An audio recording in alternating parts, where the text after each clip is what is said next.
Your sister needs this more than you do, Amanda, my father said, his voice firm as he signed the papers to withdraw my entire college fund. She got into medical school. This is her dream. I stood there, watching as 15 years of my savings, birthday money, summer job earnings, academic achievement awards, disappeared with a few strokes of a pen. My name is Amanda Sullivan, and at 18, I was watching my parents destroy my future to pave the way for my younger sister Emily's. But what about my college plans? I asked, trying to keep my voice steady. I got accepted to Boston University with honors. My classes start in 2 months. My mother's dismissive wave felt like a slap. You can take classes at the community college, dear. Maybe work at the local store. Emily needs to become a doctor. It's all she's ever wanted. What about what I wanted? I'd worked hard for my acceptance, graduated as valedictorian, earned multiple scholarships. But in my family, Emily's dreams always took center stage. Emily has potential, my father added, pocketing the cashier's check. This is an investment in her future. You understand, don't you, sweetheart? You've always been the practical one. Practical. The word they used when they meant ordinary, not special like Emily, who declared at 12 she'd be a doctor and never wavered. Emily, who got B's but showed promise. Emily, whose dreams apparently warranted sacrificing mine. That evening, I sat in my room, staring at my Boston University acceptance letter. The partial scholarship wouldn't be enough without my savings. My carefully planned future was crumbling, and my family expected me to accept it with a smile. Hey sis, Emily bounced into my room, her face glowing. Mom and Dad told you the good news, right? I got the money for med school. Isn't it amazing? I looked at my 17-year-old sister, wondering if she even realized what this meant for me. Yeah, amazing. They gave you my college fund. Her smile faltered slightly. Well, they said you didn't really need it. Besides, medical school is really expensive, and this is my dream. You know how hard I've worked for this. Had she? I remembered all the times I'd helped her with science homework, explained complex concepts she struggled with, stayed up late helping her prepare for tests. Meanwhile, I'd worked part-time jobs, maintained perfect grades, and saved every penny. Congratulations, I said flatly. I hope it's worth it. Emily's face clouded. Don't be like that, Amanda. You're always so dramatic. It's not like you really need to go to Boston anyway. You can study, whatever it is you want to study right here. Business administration and hospital management, that's what I wanted to study. I'd researched healthcare systems, studied organizational leadership, dreamed of running a major medical facility. But in my family, unless you wanted to be a doctor, your ambitions didn't count. Later that night, I heard my parents talking in the kitchen. Amanda will understand eventually, my mother said. Emily needs this opportunity. She's special. Besides, my father added, Amanda is more suited for practical work. She's not really doctor material. Their words hit me like physical blows. I'd spent my entire life being the responsible one. The sister who helped out, who didn't make waves, who set aside her own needs for family harmony. But listening to them dismiss my dreams so casually, something inside me snapped. The next morning, I went to the bank early. My parents had emptied my college fund, but they didn't know about my personal account, the one where I'd been storing cash from my weekend job at the library. It wasn't much, barely $3,000, but it was something. Then I called Boston University's financial aid office. I need to understand all my options, I explained. My family situation has changed, but I'm determined to attend. The woman on the phone, Mrs. Martinez, listened sympathetically. Let's look at everything available. With your academic record, there might be additional scholarships we can apply for. For the next 2 hours, we explored every possibility. Work-study programs, additional loans, payment plans. It wouldn't be easy, but it was possible. I'd have to work harder than ever, take on more debt than I'd planned, but I could make it happen. When I got home, my parents were helping Emily plan her medical school schedule. They looked up, surprised to see me dressed for work on my day off. Where are you going? My mother asked. To pick up extra shifts, I replied. Someone has to pay for my education, since my savings went to Emily's. Now, Amanda, my father started, his tone patronizing, don't be difficult. We made the best decision for the family. I met his gaze steadily. No, you made the best decision for Emily. But that's okay. I'm used to looking out for myself. As I walked out the door, I heard Emily ask, "Why is she being so selfish? This is my dream." I smiled grimly. Let them think I was being selfish. Let them believe I was bitter and dramatic. They had no idea what I was capable of, what I would achieve on my own. That summer became a blur of work and preparation. I took every shift I could, applied for every scholarship I found, and planned my future down to the smallest detail. My parents watched with disapproval, probably hoping I'd give up and accept their vision of my life. The day I left for Boston, my small car packed with everything I owned, my mother tried one last time. "You're being foolish, Amanda. Taking on all that debt when you could stay here, be practical." I hugged her briefly, then stepped back. "I am being practical, Mom. I'm investing in my future just like you invested in Emily's. The difference is I'm doing it myself." As I drove away, I caught a last glimpse of them in my rearview mirror, my parents standing with Emily, their golden child, probably already forgetting about their other daughter who dared to forge her own path. Little did they know, this was just the beginning. In 15 years, they would understand exactly what they overlooked, what they dismissed. Because I wasn't just going to survive without their support, I was going to thrive. And someday, they'd all see exactly what their practical daughter could achieve. 15 years passed in a whirlwind of determination and calculated moves. While Emily followed her dream through medical school, I transformed myself into someone my family wouldn't recognize.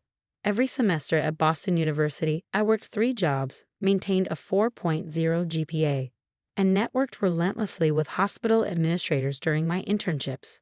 My family's occasional calls were predictable. Mom gushing about Emily's progress in medical school, Dad proudly announcing her residency match, neither of them asking about my own achievements. When I graduated summa cum laude and landed a prestigious hospital management position, their response was lukewarm at best. "That's nice, dear," Mom said, quickly shifting the conversation. "Did you hear Emily got nominated for an award during her residency?" I built my career methodically, moving from hospital to hospital, each position more prestigious than the last. While Emily struggled through her residency, I was becoming known as a turnaround specialist, the administrator hospitals called when they needed revolutionary change. At 33, I became the youngest hospital director in the state, taking over St. Michael's Medical Center, one of the largest teaching hospitals in the country. The irony wasn't lost on me. I'd achieved my dream of running a major medical facility, despite my family's dismissal of my ambitions. Then came the morning that changed everything. My assistant, Jessica, placed a stack of job applications on my desk. "These candidates are for the new attending physician position," she said, then hesitated. "Dr. Amanda, there's something you should see." I picked up the top application, and there it was, Emily Sullivan, MD, applying for a position at my hospital. My sister's familiar smile beamed from her professional headshot, her credentials listed proudly below. Looking closer, I noticed something odd. Gaps in her employment history, short stints at various hospitals, no letters of recommendation from recent supervisors. "Should I move this to the rejection pile?" Jessica asked, knowing some of my family history. "No," I replied, studying the application more carefully. "Schedule her for an interview, but don't tell her who the hospital director is." Later that day, I made some calls to my network. The picture that emerged was interesting. Emily had completed her residency, but her career hadn't taken the brilliant trajectory my parents had envisioned. She'd moved between several hospitals, never staying more than a year, her performance evaluations mediocre at best. Entitled Attitude, one of my colleagues reported, "Expect special treatment because she's a doctor. Doesn't work well with nurses or support staff." Another was more direct. "She's coasting on charm, but her medical skills are barely adequate. We didn't renew her contract." I sat back in my office, looking out over the hospital campus I now managed. The same drive that had pushed me to succeed despite my family's lack of support had made me an exceptional administrator. I knew every aspect of hospital operations, had earned the respect of both medical and support staff, and had turned St. Michael's into a nationally ranked institution. The day of Emily's interview arrived.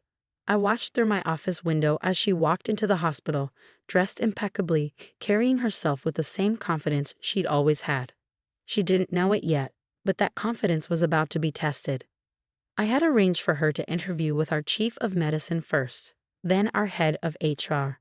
Finally, she would meet with me. The hospital director, she'd been told, would make the final decision. 2 hours later, Jessica showed her into my office. The moment Emily saw me, her professional smile froze. "Amanda," she stammered. "What are you doing here?" "Hello, Emily," I said calmly, gesturing for her to sit. "I'm the hospital director. Have been for the past 2 years." She sank into the chair, her composure slipping. I had no idea. Mom and Dad never mentioned. "They don't know," I replied. "They've never asked about my career. Too busy following your medical journey, I suppose." Emily shifted uncomfortably. "Look, Amanda, about what happened with your college fund." I held up my hand. "This isn't about that. This is a professional interview for a position at my hospital. Your previous supervisors have some interesting things to say about your performance." Her face flushed. "Those situations were complicated. You don't understand the pressure." "I understand pressure perfectly," I interrupted. "I worked 3 jobs to put myself through college after our parents gave you my savings. I built my career from nothing, earned every promotion, and now I run this hospital. So tell me, Emily, why should I hire you?" She stared at me, and for the first time, I saw something new in her eyes. Respect tinged with fear. "Because I'm your sister," she finally said, falling back on the family card that had always worked before. I picked up her file, reviewing it slowly. "No, that's not how this works. Not here. At St. Michael's, we hire based on merit, not family connections. Your recent performance reviews suggest you expect special treatment, struggle with teamwork, and show little initiative for improvement."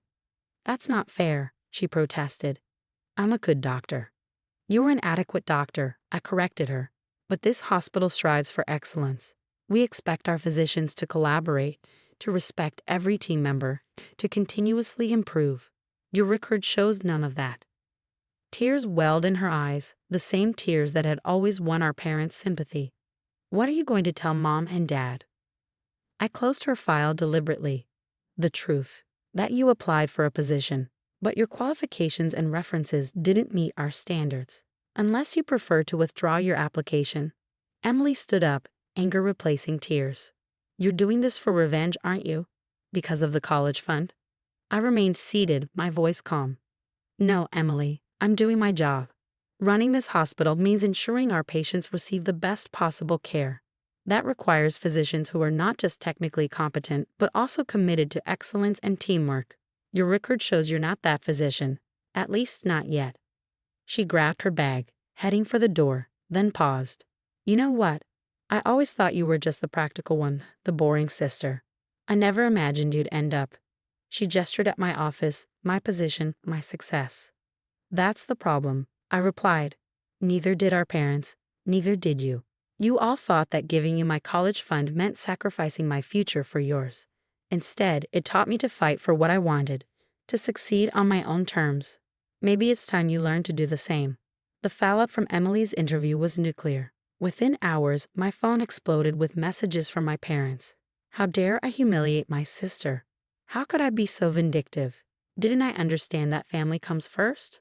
I let their calls go to voicemail, focusing instead on my actual responsibilities. St. Michael's was in the middle of launching a new trauma center, and I had real work to do. But 3 days later, my parents showed up at my office unannounced. "Amanda Sullivan," my assistant's voice crackled over the intercom. "Your parents are here. They're quite insistent." I sighed, straightening my desk. "Send them in." They burst into my office, my mother's face flushed with anger, my father looking stern and disapproving. Expressions I'd grown up with, but no longer had any power over me. "How could you do this to your sister?" Mom demanded, while Dad stood with his arms crossed, surveying my office with a mix of surprise and confusion. I remained seated, calm. "I didn't do anything to Emily. She applied for a position she wasn't qualified for, and she was rejected. That's how job applications work." "This is your hospital," Dad finally spoke. "You could have given her a chance. After all she's been through." "All she's been through?" I repeated, standing now. "You mean all the advantages she's been given? The college fund that was mine? The endless support, the constant praise, the blind eye to her mediocre performance?" "Now wait just a minute," Dad started, but I wasn't finished. "No, you wait. For 15 years, I've worked to build this career. I've earned every promotion, every achievement, while you were so focused on Emily's medical career that you never even asked about mine. Did you know I was named one of the top healthcare administrators under 40? That St. Michael's has risen to the top 10 hospitals in the country under my leadership. They exchanged glances, clearly having no idea about any of this. But Emily needs this job, Mom pleaded. She's had such a hard time. Yes, I said, pulling out Emily's file. Let's talk about that. Would you like to know why she's had a hard time? Why she's changed hospitals so often? I started reading from her performance reviews. Difficulty working with staff. Expects preferential treatment. Basic medical competency but lacks initiative for improvement. My parents sank into the chairs across from my desk, their righteous anger deflating as reality set in.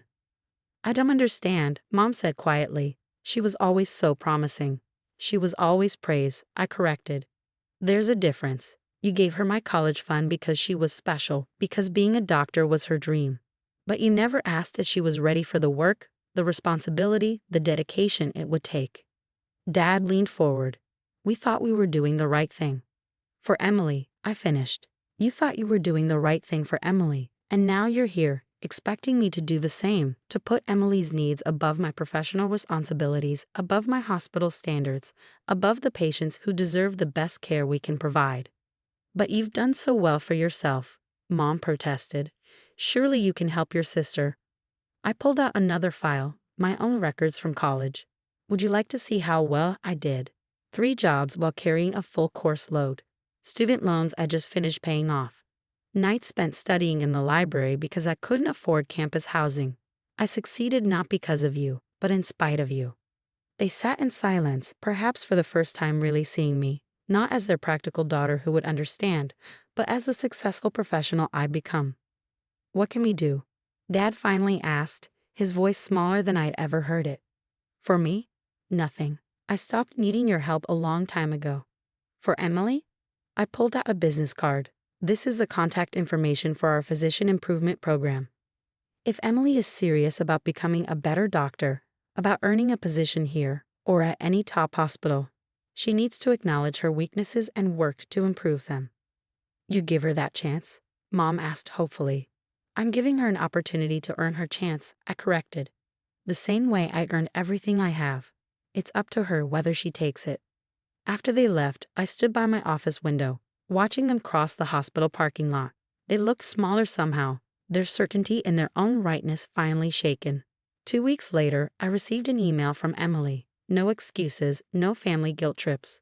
Just a simple message. I've enrolled in the improvement program. I want to earn my place the way you did. I smiled, typing back a brief response. Good. That's the first step.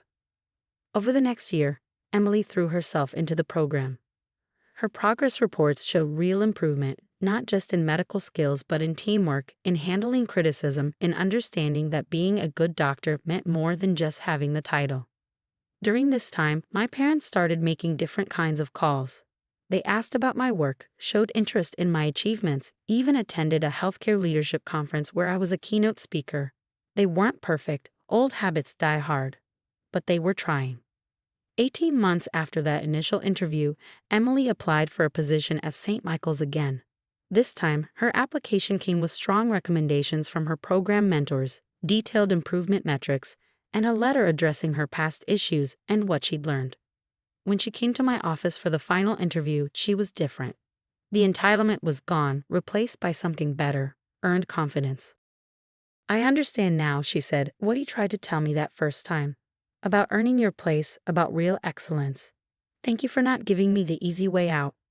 I studied her for a moment. You know, if you get this position, it will be harder for you here than anywhere else.